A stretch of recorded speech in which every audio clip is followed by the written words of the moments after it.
Thank you for coming. I'm here this afternoon to tell you a little bit about this portrait here called The Red Hat. It's by an artist called William Frater, and one of the fantastic things about this portrait in particular is that we know a whole lot about the sitter. The sitter was called Lena Bryans, and they were actually quite good friends. William Frater, Lena Bryans herself was an artist, and William Frater was instrumental in her career and in her sort of acknowledgement or sort of growing into an artist. She herself was born in 1909 in Hamburg. Her parents were Australian, they just happened to be travelling overseas. Her family heritage was from Hamburg, so they were there visiting family. But immediately she was registered at the British Embassy, so as a British/Australian citizen. She moved back with her family to Australia when she was just 1 or 2, and then in 1920 her father had an opportunity to travel overseas to London, so her and her family moved there for a number of years, and it was in that environment, and I mean also in Melbourne, but particularly in this London environment, that she was exposed to a whole lot of international art. Her mother was really persistent in introducing her to the art of London and also galleries around Europe. And then when she moved back to Australia, did what her parents expected of her, was married to, I don't think it was specifically an arranged marriage, but it was a marriage that, her parents and the parents of the father's family had sort of orchestrated a little bit, I guess. Does Lena have work in any galleries anywhere? I love the fact that we're talking about the subject within the painting and not the painter right now, because that's a first. Exactly. Do you know much about her? Does she have a reputation within her art? She actually has paintings in this collection. Right. So she herself was a collector. She collected some of William Frater's work, the work of her friends, who were also artists. She collected actually sort of textiles, fashion and accessories as well. So we've actually got works by her in this collection, works by William Frater, and also works that she's donated. Why do you think William Frater decided to paint her? Do you see any reasoning behind that? Were they just friends, or is there something about her that you thought would fit in with what he was trying to do? Well, it was actually a really close friendship. It was in about, I think this painting's from 1937, and it was in 1936 that she really starts to paint and that they actually meet. So their meeting is really important for her and for him. He makes stained glass for windows, and she goes into his studio because she's redoing her apartment, and they sort of strike up a relationship immediately, and he encourages her to become a painter. He goes away on holidays and she takes his studio while she's away. While he's away, she does her first painting, and then it's shortly after that he paints her. Okay. The painting is called The Red Hat, which, is a pretty sort of obvious title for the painting. But what's interesting about it is that in one of the books that I read, someone's actually written quite a long and decent account of her, because she was almost completely written out of Australian history at the time. I guess a practising woman artist at this stage is a little unconventional, which is what I guess makes her the modern woman. She does live a very unconventional life. She moves to Sydney when she's 18, first to live with relatives, and then she actually lives on her own in an apartment in Sydney and works in a bookstore. Single mother, wasn't she? Sorry? And she was a single mother, wasn't she, at the time? She was, yeah. So she marries I can't remember the year now, but she's 22. And then shortly after, she's divorced. I guess we're used to it now, single but the mother. idea, so what year is this? 1937. Yep. Young, single mother decides to not even pursue any other occupation, but dedicate her life to painting whilst having a family to raise them. It's really, it's strange now. Well, not strange now, but you know what I mean, like at the time. Yeah.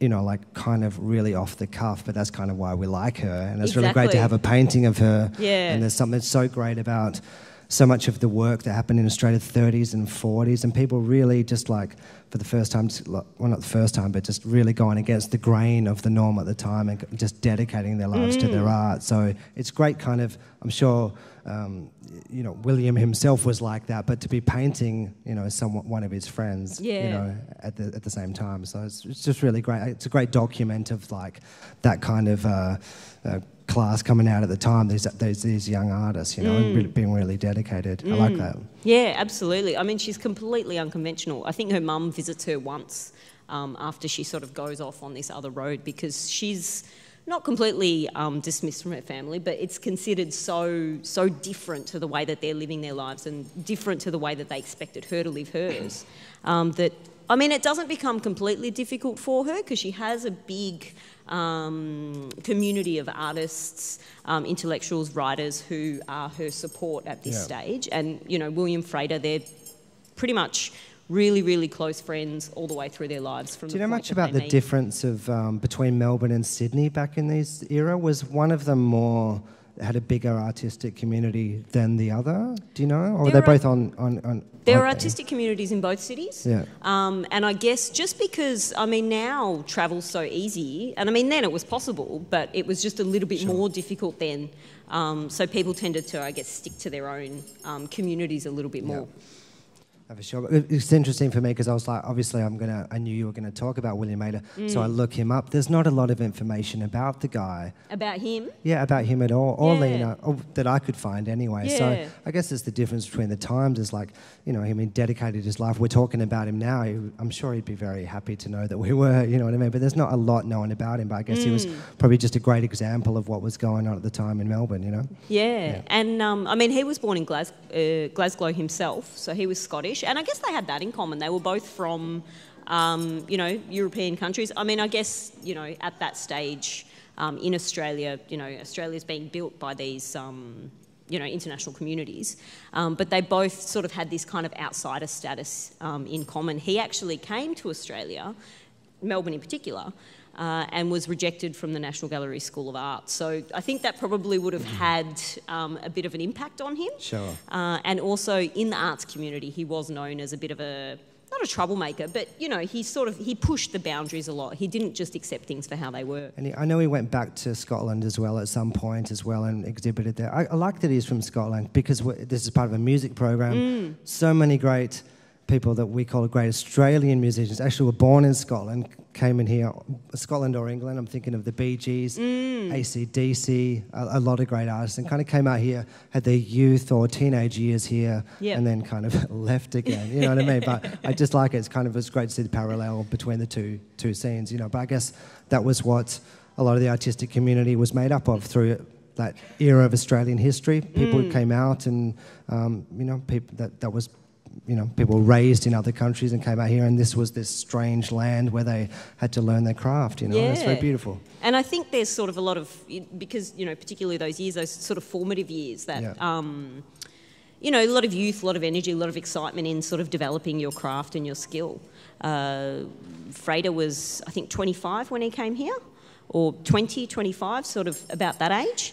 And it's from 1925 onwards that his career really, really starts to sort of project. Did I read that he was a teacher as well? Was he like a... Yep. What does that mean? He was like, at the same time he was making his best work, he was like lecturing in a school, or what was he doing? Or teaching young children? I'm not sure. Well, yeah, it was the the Royal School of Artists. It was another sort of community of artists that was established here in Melbourne, and I guess that's fairly typical for artists today as well. A lot of them are, and you know, William Frater as well sort of had his trade, which was the glass making, you know, mosaics business, stained glass windows. So I guess, you know, that's sort of support of a livelihood. Do you think at the time that was like making stained glass was considered an artistic thing that you could do, or was that a trade? You know, because you've just called it a trade. I guess it was, because it was something that happened within architecture at the time, which was like quite common, not so much now. But he must have approached it with an artistic kind of bent. I like the idea that great artists I mean, they've got to have a day job, you know. I mean, you know, and well, I mean, I think they sort of can all end up feeding into the practice because if you think about the way that stained glass comes together, it's sort of these fractured pieces of glass in separate sections that come together, you know, to make a whole, a picture. Well, not always a picture, but some sort of illustration that it can be quite beautiful. And if you think about art in the 1920s, it's very fractured. You know, Cubism. By fractured, do you mean there's a lot of different things going on? Well, I mean, the way that the sort of pictorial palette is presented is not just sort of straight representative art. I mean, what we've got here is a portrait where, you know, you can recognise the subject. But you think of sort of abstraction and Cubism in particular, and even post-impressionism, you've got these sort of pictorial planes that are sort of dissected into small pieces or sort of dabs of colour or compositions. It must have been a strange time in art because you're talking about Cubism in the 20s, did you say? Yeah, and you know, a little bit earlier as well. Because there must have been at the same time, people must have been painting landscapes still, you know, and having a very traditional view of what art was meant to be. And at the same time, something like Cubism, I didn't know it was that early on in the century, you know. Yep. So it must have been a really strange time to, you know, if you're coming up as a passionate artist, to figure out what it was that, what kind of style you wanted to represent you, because all of a sudden there's this, you know, from a centuries of kind of realism, and then all of a sudden, out of the water, this surreal kind of world, and Cubism as well is still, you know, it's like completely strange. Yeah, you know? and I guess that's why it's so interesting at this time, and that's why Frater is really, really pushing, because he doesn't want to present just straight representational art. He wants to push the boundaries, and he's looking to these other art movements in order to influence his practice and in order to create a different sort of image or a different sort of representation of the world. Yeah. I like that in art, you know, things that you do which kind of like might be ahead or outside of what is society's normal kind of behaviour. And there's kind of that which like directs people at the same time, and it's what makes people out there in society go to the gallery, because they kind of like maybe crave some of that otherworldliness or something that's a step ahead at the same time. And it must have felt crazy, whether you thought you could understand Cubism or modernism at the time, like it does represent a different world, and I imagine a lot of people buzzed off that at the time, you know. And so we're talking to Melody Poole, a young songwriter, in the other room in a minute, and just like discussing a rough theme for today is the modern woman. So, you know, we're talking about things in society kind of, you know, jumping out and being different to what you're used to. And I mean, at a time, same as well, Lena here in the painting behind me, you know, so at a certain time you couldn't have chosen to have a life of writing songs, you know, especially as a woman, you know, and now for someone like Melody, that's her livelihood, and it's quite normal, but I'm going to ask her a few questions about, you know, what that means to her and, you know, where she fits in the world, you know. So I like that, and I'm glad we've talked about someone today who has... not just from what he does, but painted, and we're talking about someone who's painted a certain kind of woman at the time, and I guess this must have been a beginning of like women, you know, like being able to do this thing where it's like just resisting a lot of the pressure from the families, which is very strong and always will be. And that's what's really interesting about this time, because it really is the beginning of, you know, from the 1920s onwards, it really is the beginning of the possibility of becoming a modern woman. And it's women like these, like Lena Bryans, who create the role model for then other women to follow in her path. Yeah, and art, of course, snowballed drastically from that kind of point on as well. You know, it went from a kind of point of traditional angles, and then all of a sudden it was like very strange and crazy things moved very quickly forward from that point on. So, but I mean that's art. It should be pushing. Same as music as well. So that's it. I'm going to basically be talking to Melody in a minute, so I'm going to go and get her ready. Oh, hang on. Yeah. No, I'm joking. Cool. I'll come too. Right. Cool. Thank you. That's all right. Anything else? No, I think I'm okay. I think we've given her a fair introduction. It's good. Like I say, there's not a lot of information on some of these artists, so to get together with a curator and talk about and try and figure out where some of these people came from, because it's quite a mysterious world, so I enjoy that and figuring out what they were trying to paint and what point they were trying to make at the time, with very specific kind of eras in, you know, culturally. So it's been very good, and I'm going to basically touch base with Melody Poole in the other room in a minute and discuss some of the same themes that we've just talked about. So thanks for talking about that with us. Thank you. Cool.